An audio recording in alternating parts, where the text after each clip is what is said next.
last started playing guitar when I was about 12 years old, but before that I had piano lessons when I was around 5 and 6, and then I played clarinet and school band, so I've been doing something musically now for 35 years. I started teaching guitar when I was 19 years old, and in the Indianapolis area. I moved to Cincinnati in 2000 and been teaching ever since then here in Cincinnati.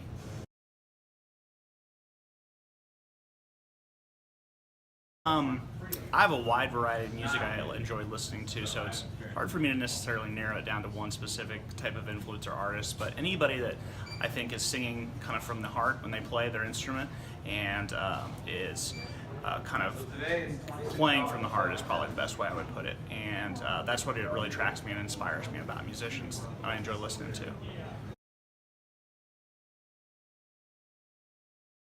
Yeah, actually, I believe I was in 7th grade, and I'd just gotten into guitar a few years earlier, and my father took me to see a Joe Satriani concert, and I, at that point in my life, had never seen a guitar player play a whole show without a singer.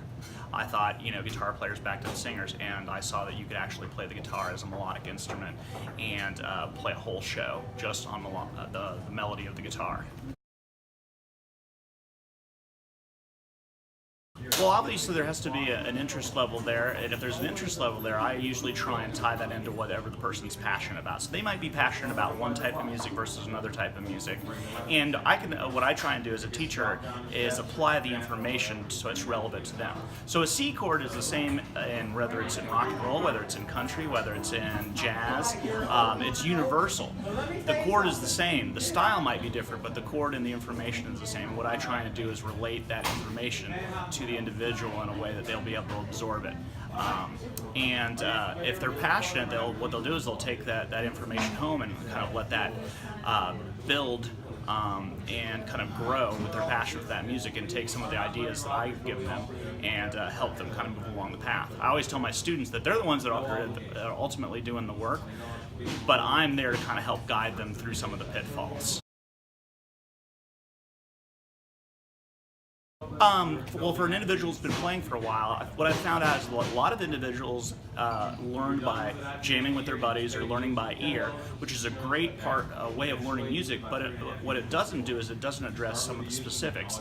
I've had a lot of guitar players that come in and they know that they're playing certain notes over certain chords, but they don't know why those notes work over those chords, and they don't know where the chords necessarily come from and why they are related to each other and sound good in a chord progression.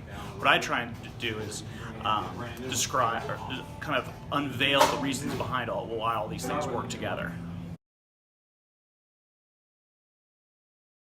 I really appreciate all the time you've given us today and the heartfelt, honest answers that you've given us. One thing that's kind of been on my mind through the entire interview, and a lot of us here have wanted to ask you that, what are some of your favorite hair care products that you typically use? Well, it's funny you should ask that. My hairstylist recommended that I start using this product called Moroccan oil a while back, and it works wonders. Now, it's more expensive than gold, but if you do want your hair to have that nice shiny look and not have all the frizziness to it, I certainly recommend the Moroccan. I do not. I was not blessed with good hair, so I have to ask. I live vicariously through your hair. So well, there you go. Well, thank you for your time today. All right. Thanks.